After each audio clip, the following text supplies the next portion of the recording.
ઘર ઘર સુધી પહોંચાડ્યું. નળ ખોલીને ઠંડુ પાણી પીએ અને એમાં કાકાની દુરંદેશી વહે છે. આ ગામને જે નર્મદાનું પાણી મળ્યું એમાં પણ એનું યોગદાન છે. અજવાળાના દાતા છે. ગામની શેરીમાં રહેલી સ્ટ્રીટ લાઇટ લગાવી એને બુઢણાને અજવાળી છે. વડીલોના વાલા, મારું ગામ મારી રસોઈ બનાવી અને કાકાએ સાબિત કર્યું કે ગામની પ્રગતિ સાચી ત્યારે કહેવાય જ્યારે વડીલોના ચહેરા ઉપર આનંદ અને હાસ્ય હોય. એવું એને પીરસ્યું છે. સંસ્કારના સર્જક, સંતાનો ડોક્ટર બનાવ્યા, ગામને અજવાળા આપ્યા, પાણી આપ્યું. એક તરફ દર્દીની સેવા, બીજી તરફ ગામની સેવા. કાકાનું ઘર એટલે સેવાનું દવાખાનું પણ કહી શકાય અને સેવાનું કારખાનું પણ કહી શકાય. કાકા એટલે ઈંટ પથ્થરના નહીં, લોકોના દિલના આર્કિટેક્ટ. આ એવા ઇજનેર છે કે જેને લોકોના દિલને જીત્યું છે. બુરણા ગામમાં આજે નેમો કાકાનું નામ સૌના હૃદયમાં સોનાના અક્ષરે કંડારા છે.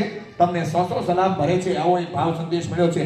જોરદાર તાળીઓથી વધાવીએ નેમુભાઈ તેલડિયાની આ સુંદર મજાની કામગીરીને. હવે પછીના ક્રમમાં આપણે નેમુભાઈ